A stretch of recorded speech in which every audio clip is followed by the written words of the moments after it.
¿qué hago? Bueno, les voy a contar una historia. Y va a empezar medio rara. En la esquina de mi casa, y les juro, en la esquina de mi casa, había una tienda donde alquilaban VHS. Y a mí siempre me gustó el cine. Entonces, los viernes me iba a ver la última peli. Y lo que pasa es que esto todavía lo tengo de toda la vida, soy medio despistado.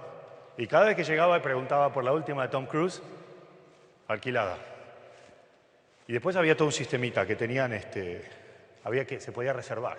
Había un catálogo así de gordo y lo marcabas, te llamabas por teléfono y lo reservabas, pero después yo nunca estaba. Así que la verdad que me la pasaba amargado porque no veía la peli. Y había algo que me volvía loco. Decía, ¿este tío no se da cuenta? ¿No se entera que Tom Cruise va a ser alquilado? ¿Que todas las pelis buenas se alquilan? ¿No quiere ganar plata? Entonces ahí fui cuando dije, cuando sea grande me voy a dedicar a previsión de la demanda y haré logística, para que todo el mundo pueda ver sus pelis. Bueno, pero ahora en serio, había algo que no me cerraba en la historia, así que se lo voy a contar un poco de lo que fue lo que pasó. Años 90, rebobinando un poco más. En realidad, esta historia viene de antes. Pero resulta que el tío de la esquina de mi casa, que era bastante listo, no era el único que tenía ese problema, era un problema de la industria. Y pasaba en todo el mundo. Y cuando me enteré de esto, me empecé a sentir mejor, porque a mí me parecía que el tío de la esquina de mi casa era listo. Me caía bien. No podía ser tan tonto que no se diera cuenta que tenía que alquilar más, comprar más de este VHS y no del otro. Sin embargo, ¿qué es lo que está pasando? Me volvía loco. Que domingo tras domingo, tras domingo, viernes tras viernes tras viernes, no estuvieran las películas.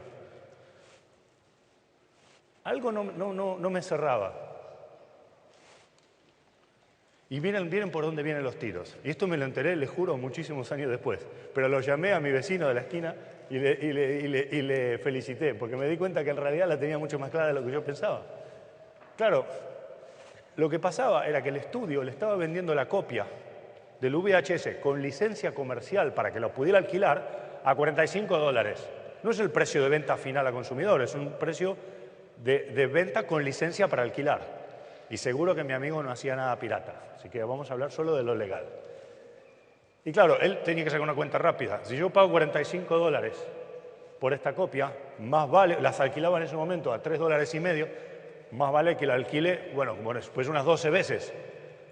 Porque si no la alquilo 12 veces, perdí dinero. Con un poquito de suerte, el VHS gastado lo podía vender, no sé, a $4,50. Pero básicamente le estaba sacando la cuenta en el medio. El problema no era que yo, hijo de vecino, me quedara sin ver la peli. Es que si no la alquilaba 12 veces, perdía dinero. Pasaba por ahí la cosa. No tenía nada que ver con las previsiones. Claro, imagínense la cuenta que él sacaba. Digo, bueno, supóngase que por $45 la copia, pues compro 3. Y bueno, tengo que poner 135. Y que la alquilo 20 veces cada una. Y bueno, $87. Al fin del día paré a tomar una cerveza con mis amigos. Todos contentos. Y el estudio pensaba, bueno, yo vendí. A mí me cuesta $3 hacer una copia. Realmente, bueno, esto no es ningún secreto, que hacer una copia de VHS o de un DVD es baratísima. Realmente les costaba $3. Lo vendo a 45, buen negocio, 126, todos contentos. ¿Y entonces por qué estoy hablando aquí?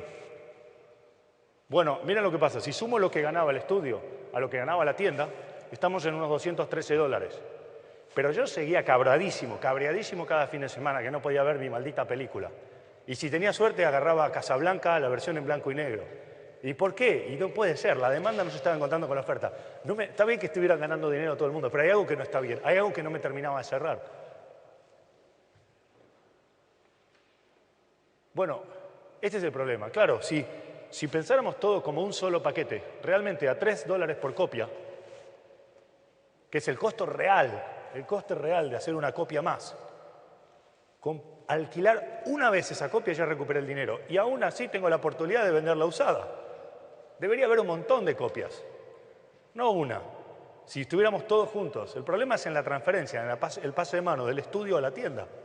Si la cadena estuviera unificada, estuviéramos pensando todos juntos, realmente, imagínense que, no sé, por $3 la copia pudiéramos comprar unas 10 copias y alquilarlas menos vale cada copia, 10 veces cada copia. Pero acabaríamos haciendo más dinero. El problema es que el total, si estuviéramos pensando todos juntos, sería unos $360 contra 213 de la cadena completa ahí. Estamos dejando dinero arriba de la mesa. El dinero arriba de la mesa era básicamente el mío y el de ustedes que no podían alquilar la peli. No era otro que ese. Y entonces también se puede pensar maquiavélicamente, ¿cómo hacemos para sacar ese dinerillo? ¿O cómo hacemos para que ustedes se puedan ver quedando, viendo la peli?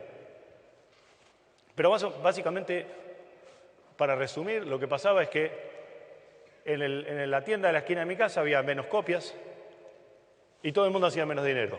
Y la pregunta es, ¿y ese dinero dónde quedó?